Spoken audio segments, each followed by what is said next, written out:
Hello, welcome back to the path of maximum resistance.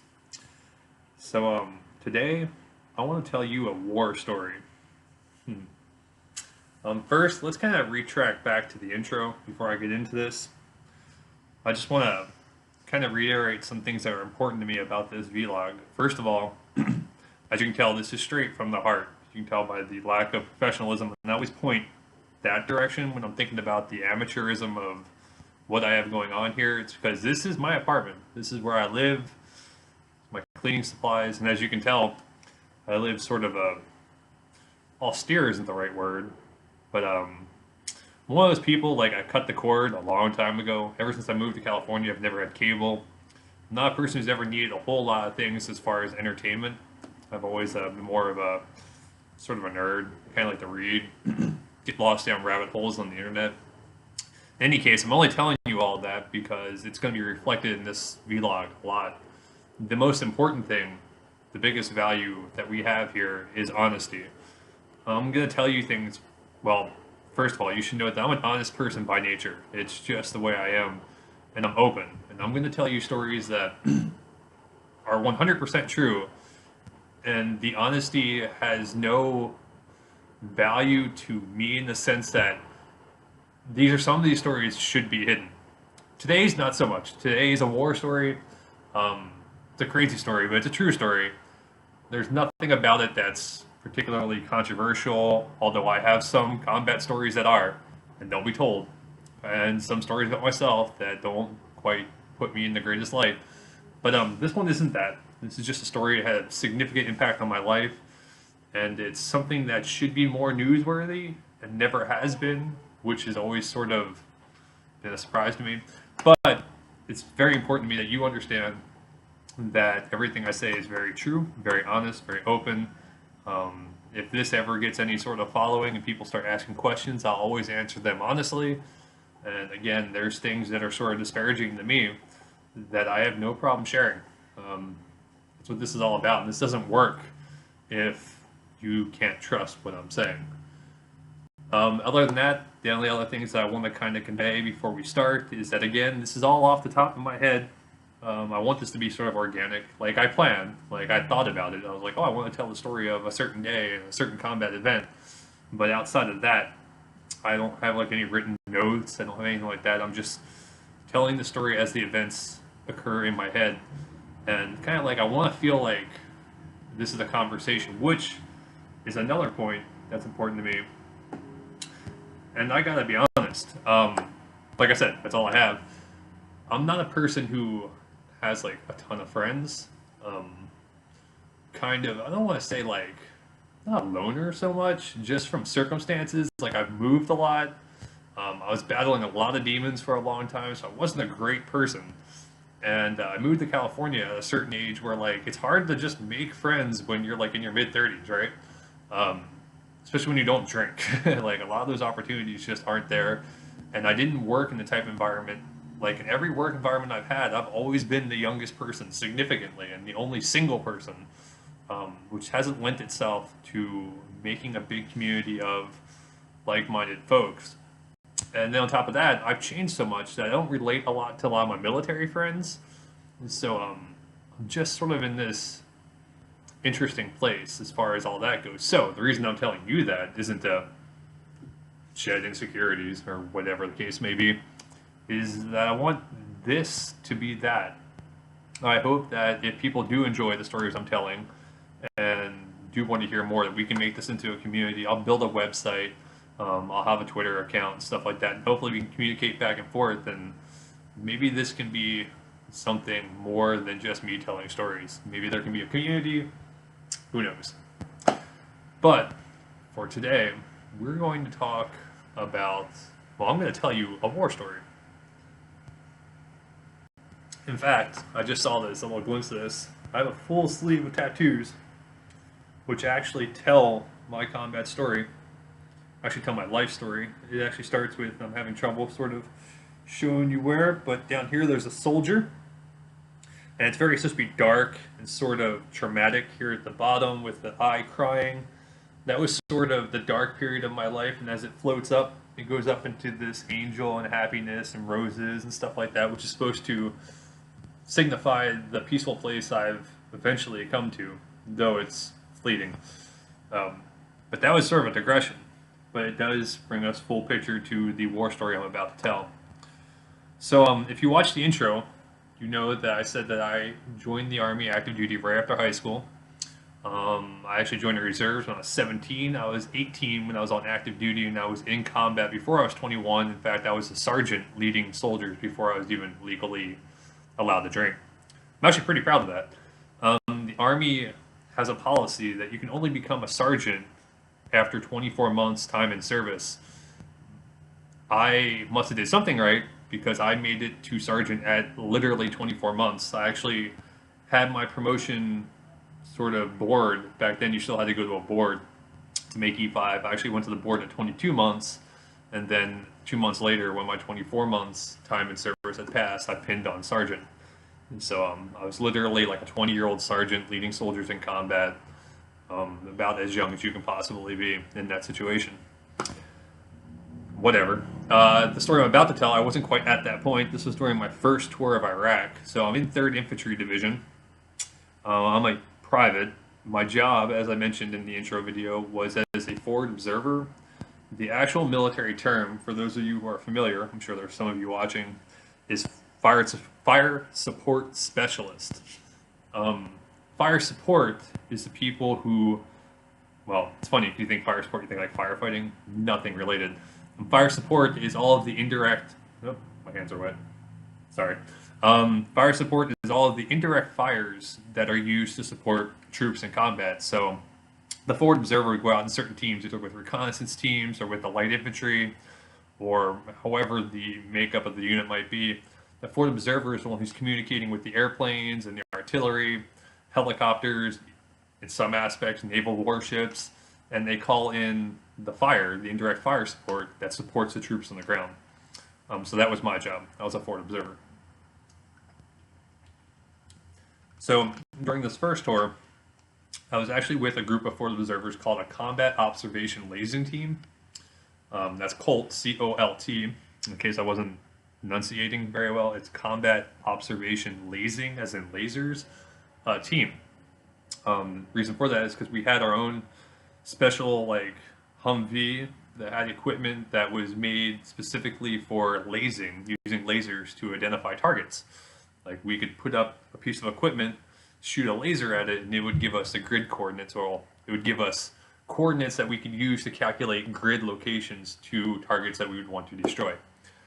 That's a combat observation lasing team, and as far as that goes, I don't want to say we were an elite unit because we weren't, but of forward observers, that was a position of desire. Like you wanted to be on a combat observation lasing team, and we had standards you had to meet to be in that platoon.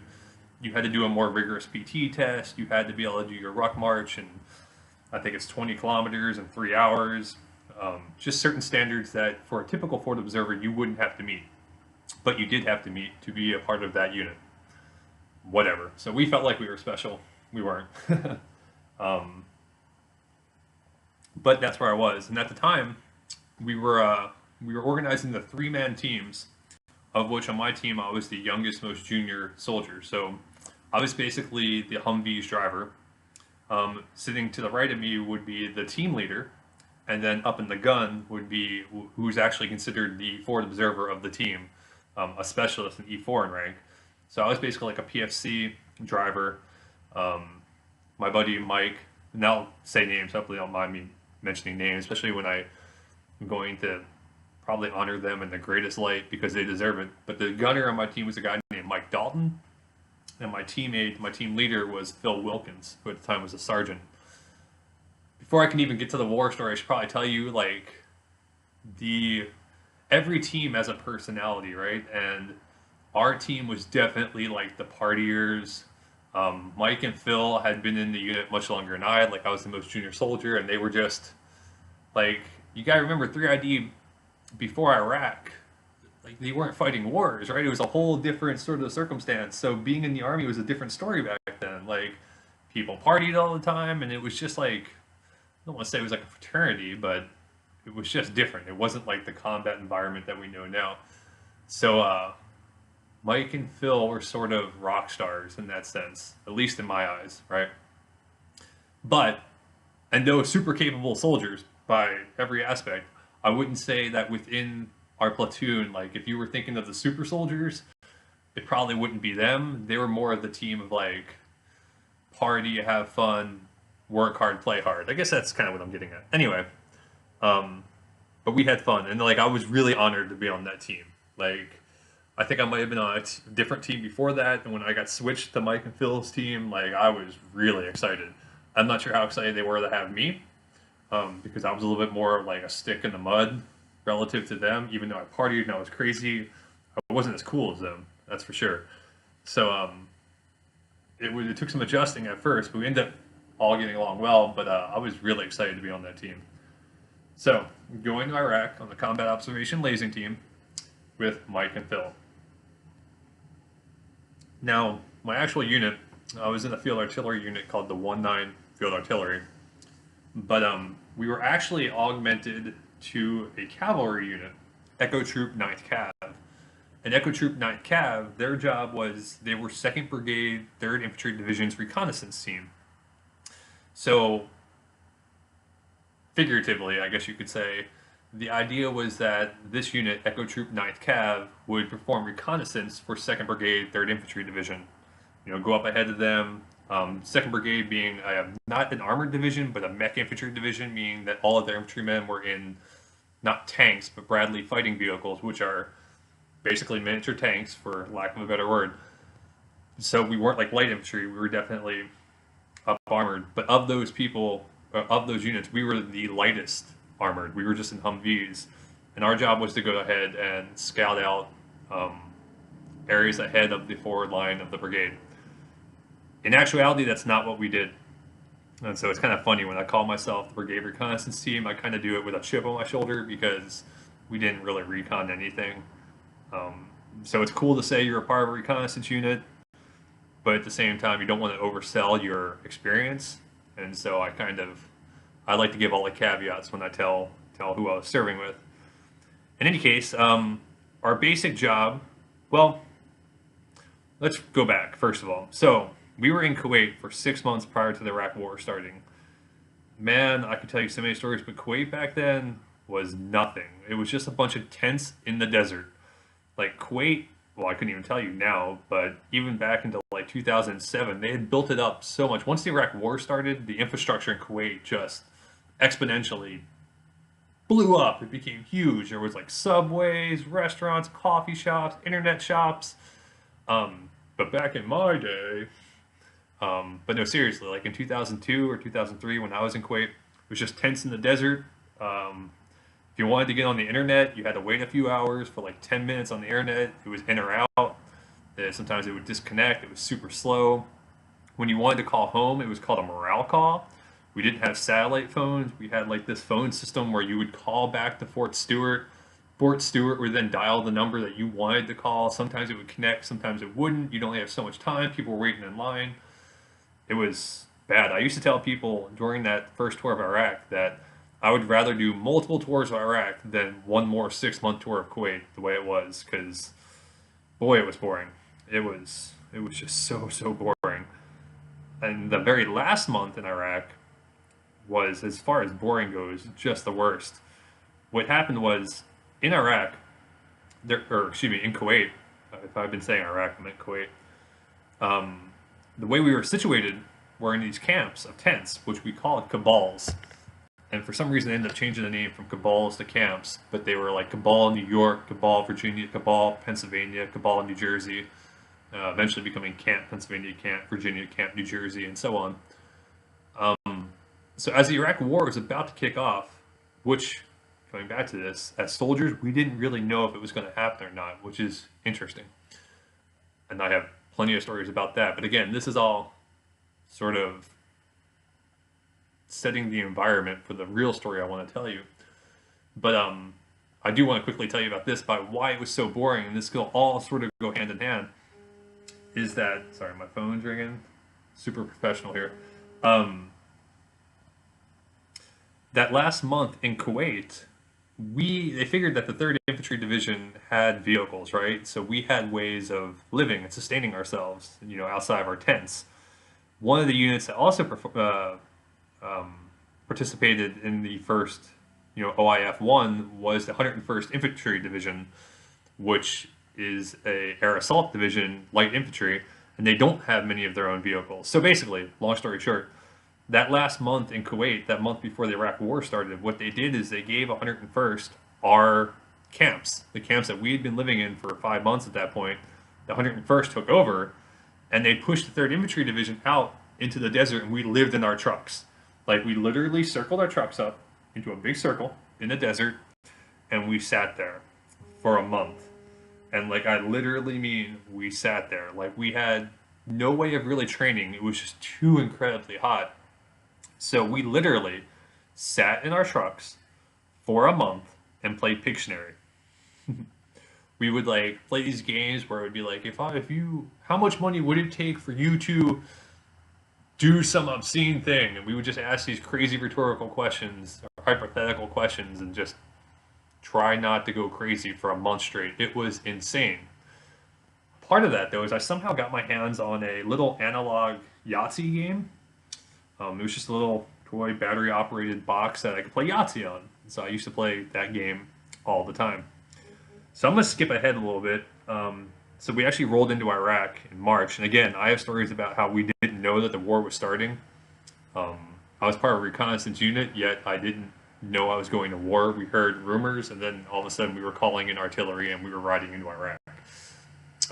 Because of security issues, they didn't want to be clear with us about what was going on. So we never knew for sure that we were going to war. It was crazy. Like, we didn't know until we were literally crossing the berm. Like, we prepared for it, but it was always like preparing for what if. But anyway, that's a story for a different day. Back to where we're at now. So March 20th, we roll into Iraq. For the first couple of weeks, we basically just drove straight north.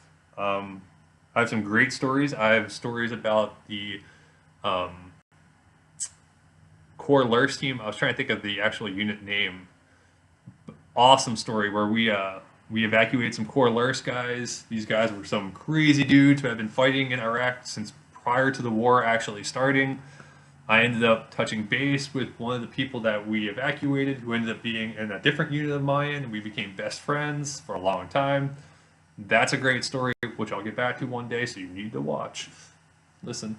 But the point now is basically for the first few weeks of the Iraq War, we just drove. Like, we literally just drove straight north. We lined up 3rd Infantry Division's vehicles and just drove straight up the highway. The only thing that really stopped us was a really bad sandstorm. There was a sandstorm that lasted like 3 days where we literally lost soldiers. Like, not in my unit, but within the 3rd Infantry Division. It was so blinding that soldiers would walk out of their Humvee to, like, go to the bathroom and then just disappear. This, like, legitimately happened. This sandstorm was beyond anything that you can comprehend if you've never experienced it. Like, I can't convey in words how blinding this sand was. Just for 3 days straight, you couldn't see the person next to you. Nuts. So that halted our movement. But beyond that, nothing really stopped us.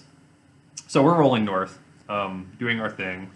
Again, I'm in a reconnaissance unit, but I'm not really reconning anything. I'm mostly hanging out with the headquarters unit of the 2nd Brigade of 3rd Infantry Division. We did call in fire on a mortarman who is dropping mortars on our convoy, which is another good story, or bad story, depending on how you look at it, which I'll tell another day. But for now, getting to where I want to go to. So we're driving north. We get to just south of Baghdad on April 7th, 2003. I think all of our missions and our routes for 3rd Infantry Division had interesting names. A lot of the routes were named after alcohol. Like, I think there was like Route Budweiser, Route Coors, stuff like that. And our objectives were named like just random things like Curly, Moe, and Larry. Weird. And this objective, if I recall correctly, was like Objective Curly, I think. But the point being is we had driven north, we'd been living in our vehicles, and we had gotten just south of Baghdad, but we hadn't taken Baghdad yet. and we're there south of Baghdad. If I could set the picture up for you, as you roll into, like, you get to just south of Baghdad, it actually becomes sort of vegetated. It becomes green. There's a very modern highway system. So we're situated just below like a major interchange of the highway system. Like just like you would see in America with like exits and on ramps and all that big clover leaf. And we were in like this factory. Basically, there was this factory that had been abandoned, and we decided to take it over. And my job at the time was, to guard the Second Brigade of the Third Infantry Division's TOC, Tactical Operations Center, basically the headquarters. And so on April 6th, we actually got to this place, and so that night was our first night of the war where we had like hard cover, like an overhead building to live in, which was awesome. We'd been living in our trucks since the war started, and for the 3rd Infantry Division, we'd been living in our trucks for the month prior to that. So like to live in a place that was like hard overhead cover where you could get out, stretch out, like it was awesome. So yeah, so that's where we were at. We're living in this building, this warehouse, starting April 6th. We may have even gotten there the day before, I'm not sure. We're basically just there with the brigade TOC. They have all their antennas set up. They have all their communication devices all set up. This is where like colonels, not quite generals, but colonels, high-ranking officials, everyone who runs brigade were organizing the war from. This was like the brain trust of the brigade. April 7th, 2003, if you go back through history, was the day of the Thunder Runs. On that day, 3rd Infantry Division lined up their tanks for the first time and just drove straight into Baghdad and took Baghdad. It was called the Thunder Runs. At the time, the 2nd Brigade Infantry Division's colonel was a guy named Colonel Perkins. Can't remember his first name. But he was actually in his armored convoy personnel carrier, 113. And he actually went with 2nd Brigade, and he went with the tanks and like went on this combat thunder run through Baghdad. Meanwhile, my unit stayed back at Objective Curly or whatever it was called, and we were just chilling. Basically, is what we were doing. I was listening to the radio, monitoring what was going on during the thunder runs, just kind of chilling. So there we were. The night before, we had stayed in that factory, that warehouse, like I was telling you. One of the funny things is that rolling into Iraq, we were in so much gear. You have to understand, back in 2003, we thought we were going to be chemically attacked, right? So this entire war, we were wearing what's called J-less suits, which were chemical suits, which are basically suits with a layer of charcoal on them, which were there to protect us in case we got hit by like a chemical, biological, attack. So we had that on the whole time in this really hot environment. And then we had on our protective equipment, which back then, honestly, was just like a flak jacket, not even like a bulletproof flak jacket, but like the old Vietnam flak jackets, not the ones with armor. Eventually we got those, but when we first rolled, we just had like the old school flak jackets, like our gas mask on our side and stuff like that. So the night before, we took off all of our equipment. Like my team was just, like I was kind of telling you, we were more of the partiers who kind of like defied the rules a little bit. So we took off all of our equipment. We had it chilling in the factory, in the warehouse, whatever you want to call it. And our truck was on the outside of the building, separated from the building by like a brick wall, like a regular brick wall, maybe 7, 8 feet tall. So it went warehouse, brick wall, our truck, along with a whole line of trucks, stuff like that. So we were just chilling in our truck. We didn't have our equipment on. I think we were in our uniforms and a t-shirt, like totally out of regulation, but whatever. We've been in war for like 3 weeks now. Big combat veterans, like we could do whatever we want. I don't know. We were just being kind of stupid. So I'm sitting outside the Humvee and I'm playing my Yahtzee video game. This little analog battery operated video game like I was telling you about. I'm sitting outside the truck. I'm playing it. It's about 10:04, 10:05 a.m. The thunder runs are going on. Behind me, like I said, is a brick wall, and then the warehouse. And at one end of the warehouse is like the 2nd Brigade's headquarters with all of their communications equipment. At the other end, the far end of the warehouse was like a special forces team. Yeah, that's pretty much how it's set. Sitting there playing Yahtzee, and all of a sudden I hear an airplane come in. You could hear it descending, and like for me, an airplane was a really familiar sound because I was a forward observer. Like I had actually called in airplanes like as part of training That's what we did. We communicate with airplanes. We call them in. They fly real low. They drop their ordnance. They take off. So I heard this airplane screeching in closer, closer. Didn't think anything of it at first. And then it got closer. And suddenly it just became overwhelming. And I jumped into the Humvee. Next thing I know, something impacted in the warehouse behind me and like flattened the warehouse. Like, boom, 2nd Brigade's TOC was destroyed. Basically, a missile, the Iraqis, I don't know the full story. The Iraqis didn't shoot a whole lot of missiles that I'm aware of. This apparently was a Frogger 7, I think they call it. But maybe there's more to the story. I don't know. It sounds like an airplane to me. I've been told it's a missile. A missile came in, launched right, or sort of descended right over my head, impacted the ground behind me, and literally made ground zero, the 2nd Brigade, 3rd ID Impact Center. I jumped into the truck. I remember a big like log hit the Humvee, like flattened it out, fell back on the ground. My teammates grabbed me. They thought like they were sitting in the truck. Since I was outside, they thought I was hurt. I was fine. Coming back a couple months ago, I was reading someone's comment about this story, and they said that when they picked me up, they said first of all I was really shaken, which is true, and they also said that their most resounding memory is that there was a handprint on my Humvee where someone like melted and their hand actually melted onto our Humvee, which I can imagine is probably the case, though I didn't see it. So that happened. So continuing on in the story, so first of all, there's just chaos, right? Like, bam, it looks like 9/11 behind us. 2nd Brigade's TOC is gone. It's just gone. Like the colonel's Humvee. Remember, I said the colonel was out in the armored personnel carrier. He actually had his own Humvee as well, and where his Humvee was sitting is where the missile actually impacted, and it just disintegrated. It was gone. Like that Humvee was gone. One of the actual positive aspects of the story, right next to the colonel's Humvee, was a Humvee full of forward observers, not Colts, not the guys from my platoon, but more forward observers. They were in an armored personnel carrier. Now I remember looking over there being like, oh my God, like, they're done. And so I laugh because when I think about it back in my head right now, it's kind of like a cartoon. Like, you see this impact area, like it was literally a smoking hole in the ground.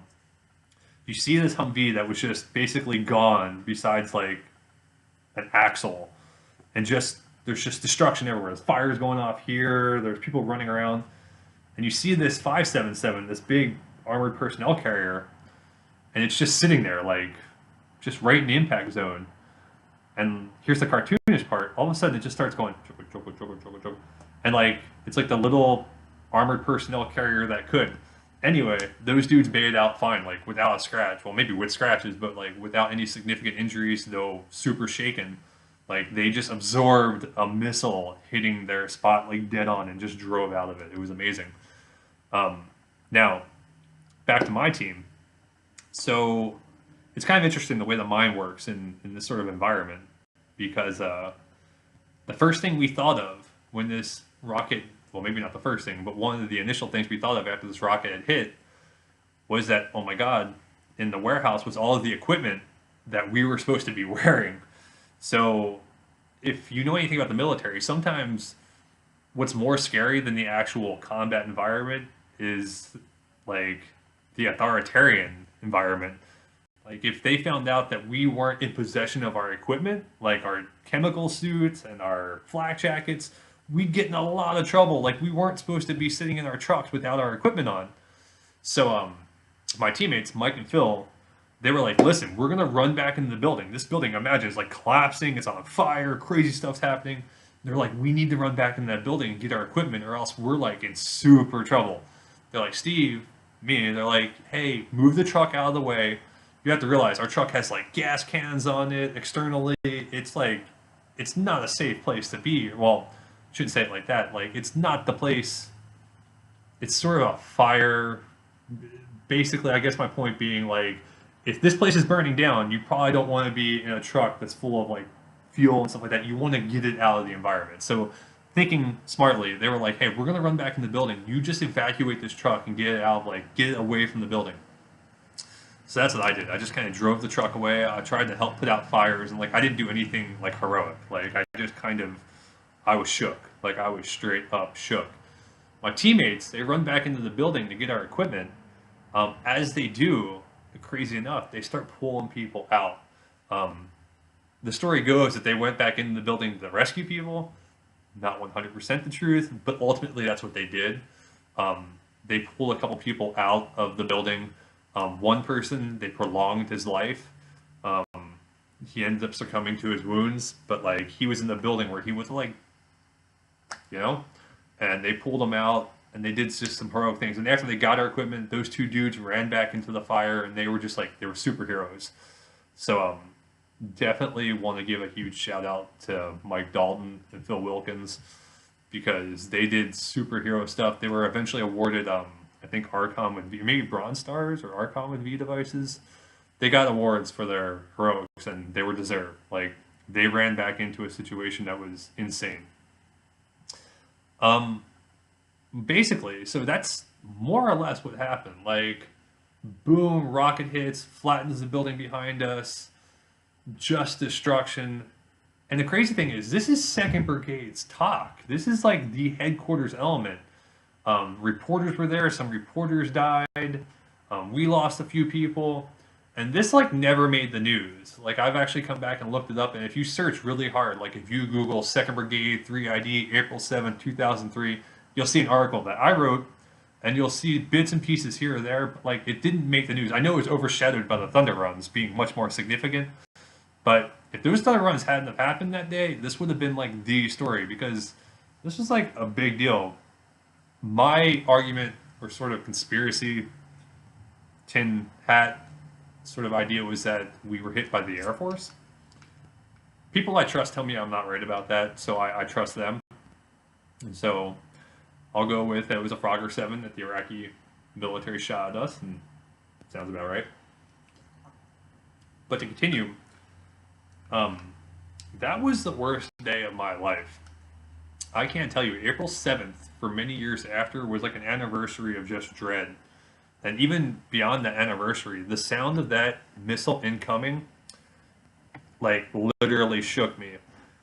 After my second tour of Iraq, I feel like I really got a good understanding of what PTSD is, because that was something totally different. That was like a full body, personality changing, perspective changing, negative condition. That's what PTSD is to me. What I felt after April 7th, 2003 was more like, what's the word? Not battle fatigue, but there's a word I'm looking for here and I can't think of what it is. More like, it's like shock. There's a word there. I can't think of it. They used to use more in like World War II and I can't think of what the term is. But the reason I say that is because what would happen is when I got back to the States, whenever I would hear an incoming airplane, it would freak me out. Like, I'll never forget. I think I was in Chicago O'Hare.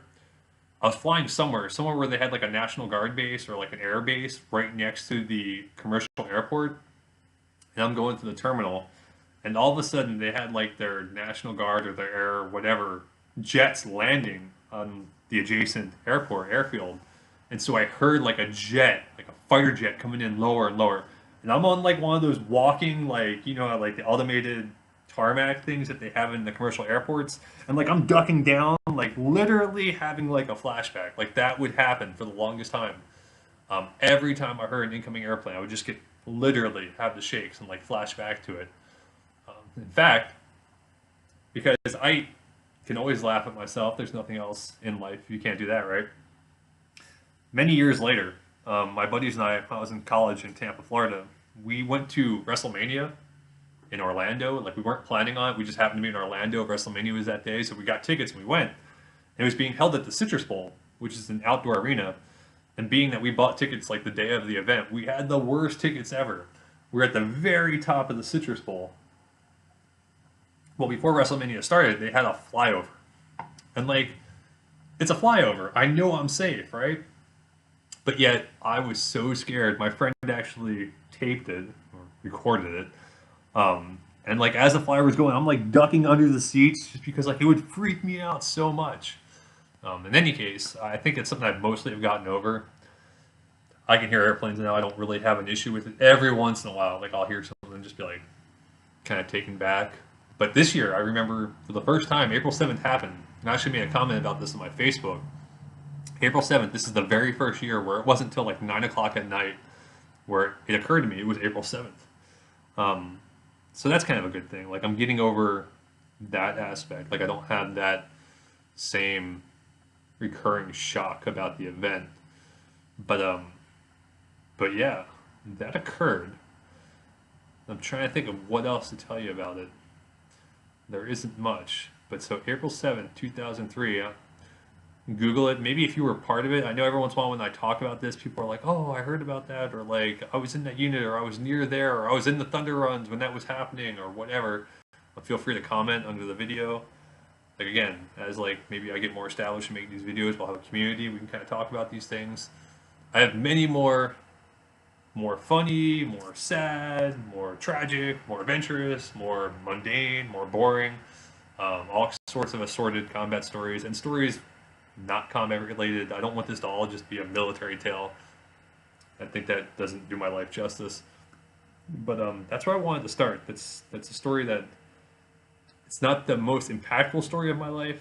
I definitely think my disappointment with not making Special Forces has been more formative in my life than that story was. But it's one worth telling. It's one I wish everyone knew, just because it leads into more stories about Iraq and about what combat is and the way we use soldiers and the actual effects of combat on real people that I don't think gets told enough, especially these days when you can just kind of do drone attacks, or we have combat environments everywhere all around the world, and we don't think that there's actual people being affected. And I personally was affected, so like I sympathize. I even sympathize with people on the other side. Like I have like this really crazy worldview now based on how combat affected me, and I just want everyone to kind of understand the impact that this sort of violence has on people. In any case, some stories will be much more positive than this one, but I wanted to tell it. And I thank you for watching, and subscribe. Check out my Twitter, which I think I made already. I'll have everything linked up in the comments or in the video description once it all gets populated. And thanks for watching. Bye.